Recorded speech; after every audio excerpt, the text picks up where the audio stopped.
Assalamualaikum warahmatullahi wabarakatuh. Pada kesempatan kali ini kita akan melanjutkan pembahasan kita.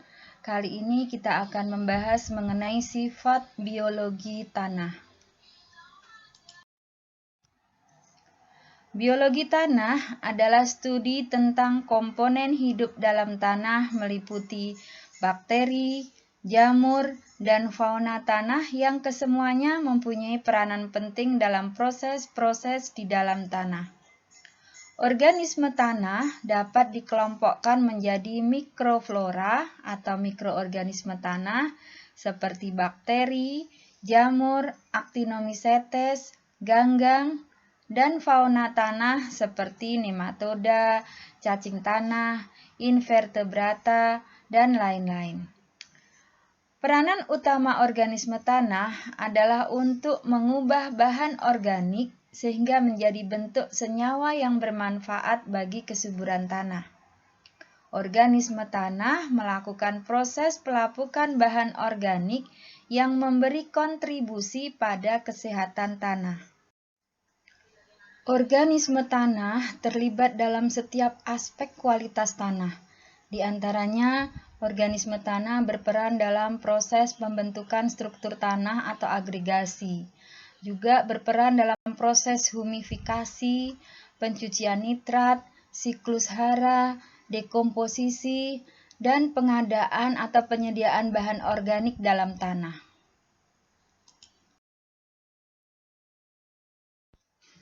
Mikroorganisme di dalam tanah juga berperan dalam proses denitrifikasi, yaitu peristiwa perubahan nitrat menjadi nitrogen oksida atau N2O, kemudian menjadi N2 bebas di udara yang terjadi pada tanah tergenang atau pada kondisi anaerob.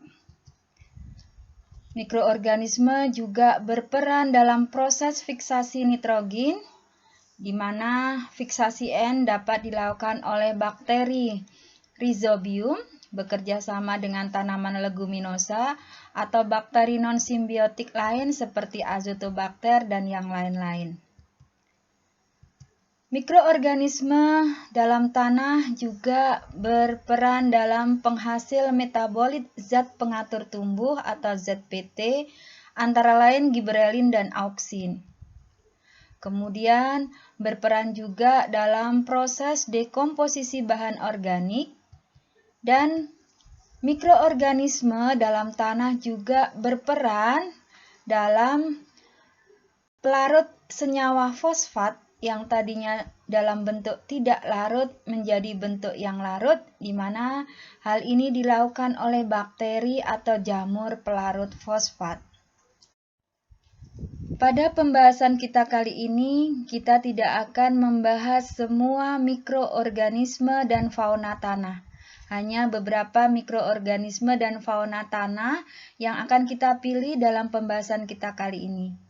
Yang pertama kali kita akan bahas adalah cacing tanah.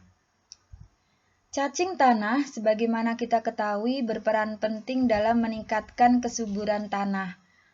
Apa saja peranan cacing tanah?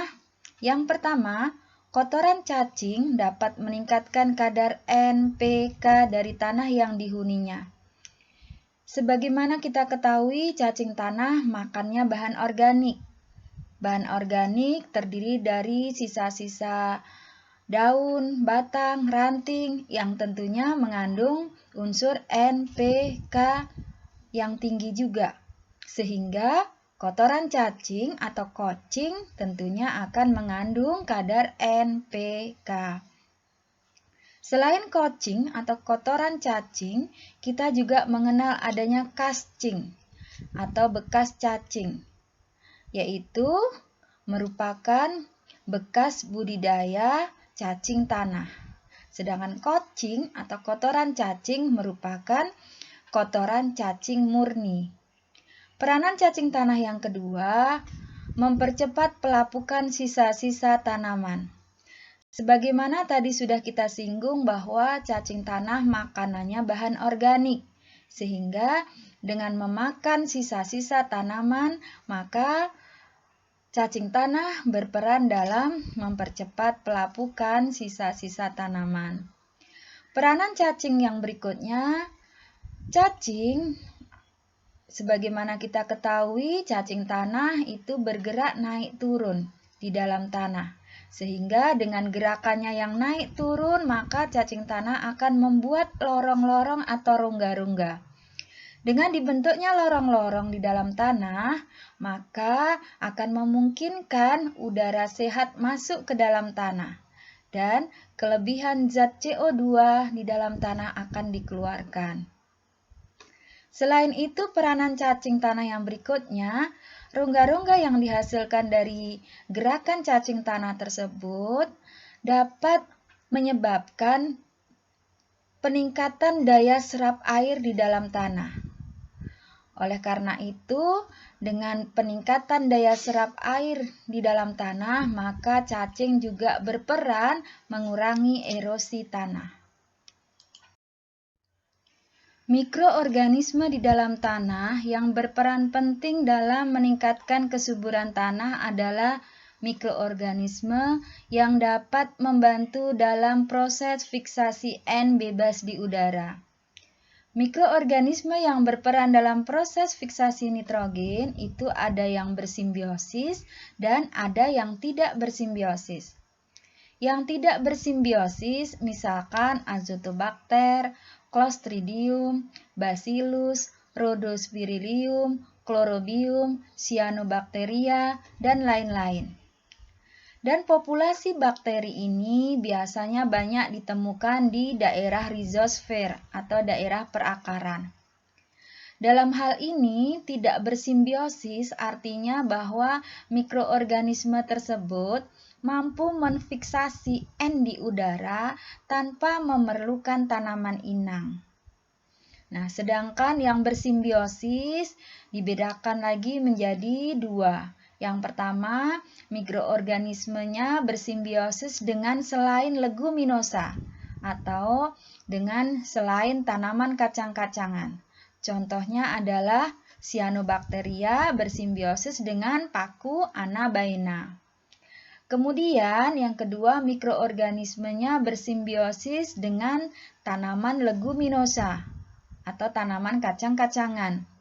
Contohnya dari beberapa spesies yang bersimbiosis dengan leguminosa adalah Rhizobium leguminosarum, Rhizobium passeoli, Rhizobium trifolii. Jadi, beberapa spesies Rhizobium sp itu dapat menfiksasi N di udara harus bersimbiosis atau bekerja sama dengan tanaman leguminosa. Bila tadi kita sudah membahas mengenai bakteri yang berperan dalam meningkatkan kesuburan tanah, maka kali ini kita akan membahas mengenai jamur yang berperan di dalam meningkatkan kesuburan tanah. Di antaranya adalah mikoriza. Apa itu mikoriza? Mikoriza berasal dari kata mikos yang artinya adalah jamur dan riza adalah akar. Jadi mikoriza adalah simbiosis antara akar tanaman dengan jamur. Akar tanaman dengan jamur ini simbiosisnya adalah simbiosis mutualisme. Artinya bekerja sama saling menguntungkan. Apa yang diuntungkan tanaman dan apa yang diuntungkan oleh jamur mikoriza? Akar tanaman mendapatkan keuntungan dari aktivitas mikoriza dengan menghasilkan soil nutrition. Sedangkan jamur mikoriza mendapatkan keuntungan mendapatkan makanan dari hasil eksudat tanaman. Jadi tanaman mengeluarkan eksudat-eksudat berupa gula, lipid, asam amino yang menjadi makanan bagi mikoriza. Jadi simbiosisnya adalah simbiosis mutualisme, bekerja sama saling menguntungkan. Mikoriza yang kita kenal itu ada dua tipe, ada endomikoriza dan ada ektomikoriza. Endomikoriza disebut juga sebagai vesicular arbuscular mycorrhiza atau fungi mycorrhiza arbuscula. yaitu hifa daripada mikoriza itu akan membentuk mantel yang tidak jelas masuk ke sel-sel akar. Sehingga biasanya tanaman yang terinfeksi oleh mikoriza jenis endomikoriza tidak menunjukkan perbedaan fisik dengan tanaman yang tidak terinfeksi. Kemudian tipe mikoriza yang kedua adalah ektomikoriza, yaitu hifa dari mikorizanya ini akan membentuk mantel-mantel yang menutupi ujung akar.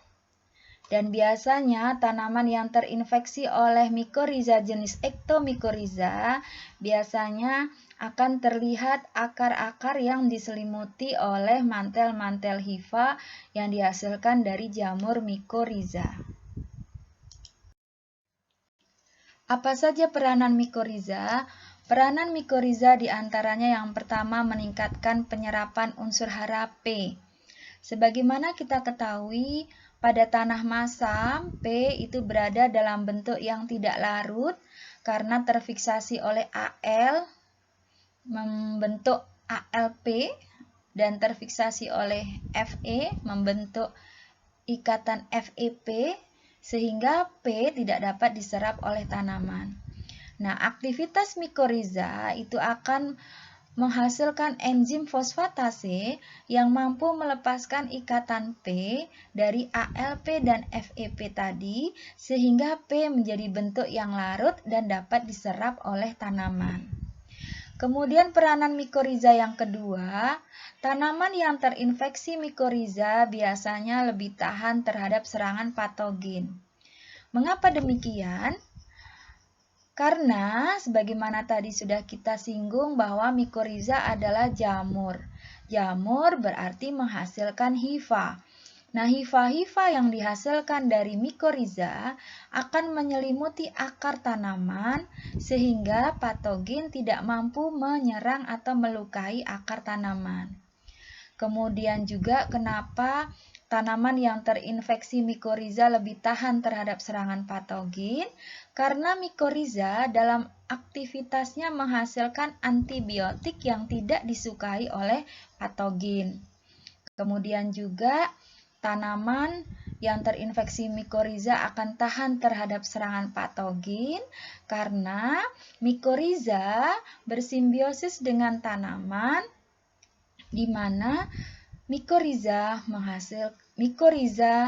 menghasilkan soil nutrien untuk tanaman dan tanaman memberikan hasil eksudatnya berupa gula, lipid, asam amino untuk makanan mikoriza. Oleh karena itu, patogen tidak mendapatkan makanan karena makanan hasil eksudat tanaman sudah diambil oleh mikoriza, sehingga patogennya akan pergi. Nah, itulah sebab mengapa tanaman yang terinfeksi mikoriza lebih tahan terhadap serangan patogen. Kemudian peranan mikoriza yang berikutnya adalah berperan dalam konservasi tanah. Dalam hal ini adalah mikoriza berperan meningkatkan tanaman terhadap ketahanan tanaman akan kekeringan. Di mana kita ketahui bahwa tanaman yang terinfeksi mikoriza akan membentuk hifa-hifa yang mampu menjangkau lebih luas lagi akar untuk menyerap air. Kemudian peranan mikoriza yang berikutnya, mikoriza dapat memproduksi hormon dan zat pengatur tumbuh. Jadi dalam aktivitasnya mikoriza menghasilkan ZPT, di mana ZPT ini dapat merangsang dan mampu meningkatkan pertumbuhan dan produksi tanaman. Pada pembahasan sebelumnya, kita sudah membahas bagaimana tanah yang masam menyebabkan ketersediaan P di dalam tanah rendah. Hal ini disebabkan P terfiksasi oleh Al dan Fe sehingga menjadi bentuk-bentuk yang tidak larut sehingga tidak dapat diabsorpsi atau diserap oleh tanaman. Nah, pada pembahasan kali ini kita akan membahas sedikit tentang mikroorganisme yang mampu melarutkan fosfat atau MPF. MPF atau mikroorganisme pelarut fosfat itu dibagi menjadi dua. Ada bakteri pelarut fosfat atau BPF dan ada fungi pelarut fosfat atau FPF. Bakteri pelarut fosfat atau BPF adalah bakteri yang mempunyai kemampuan melarutkan fosfat anorganik tanah dari bentuk tidak tersedia bagi tanaman menjadi bentuk yang tersedia bagi tanaman. Contohnya adalah Pseudomonas striata atau Bacillus polymixa dan lain-lain.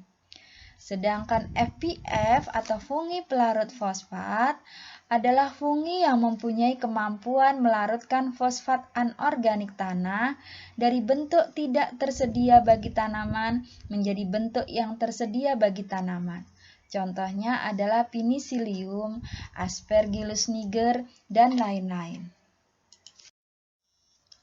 Pertanyaannya adalah, bagaimana P yang tadinya bentuk tidak larut menjadi bentuk yang larut oleh karena adanya mikroorganisme pelarut fosfat. Nah, mekanisme pelarutan fosfat itu ada dua. Ada secara kimia dan ada secara biologi. Secara kimia, mikroorganisme mengekskresikan sejumlah asam organik seperti asam oksalat, suksinat, tartrat, dan sitrat. Nah, asam-asam organik ini akan bereaksi dengan bahan pengikat fosfat seperti Al, Fe kalau untuk tanah yang masam. Sedangkan kalau untuk tanah-tanah yang alkalis itu P terikat oleh Ca, Mg. Nah, asam-asam organik ini akan bereaksi dengan bahan pengikat fosfat tersebut membentuk kelat organik yang stabil, sehingga mampu membebaskan ion fosfat terikat dan oleh karena itu P-nya menjadi bentuk yang dapat diserap oleh tanaman. Sedangkan mekanisme pelarutan fosfat secara biologi terjadi karena mikroorganisme tersebut menghasilkan enzim, antara lain enzim fosfatase dan enzim fitase. Enzim fosfatase diekskresikan oleh mikroorganisme. Enzim fosfatase dapat memutuskan fosfat yang terikat menjadi bentuk yang tersedia. Baik Ananda semua, hanya ini yang dapat saya sampaikan kali ini. Insya Allah di lain waktu kita bisa membahas lebih luas lagi mengenai materi kita tentang biologi tanah. Semoga apa yang sudah saya sampaikan dapat dipahami dan bermanfaat untuk Ananda semua. Baik, terima kasih untuk semuanya. Assalamualaikum warahmatullahi wabarakatuh.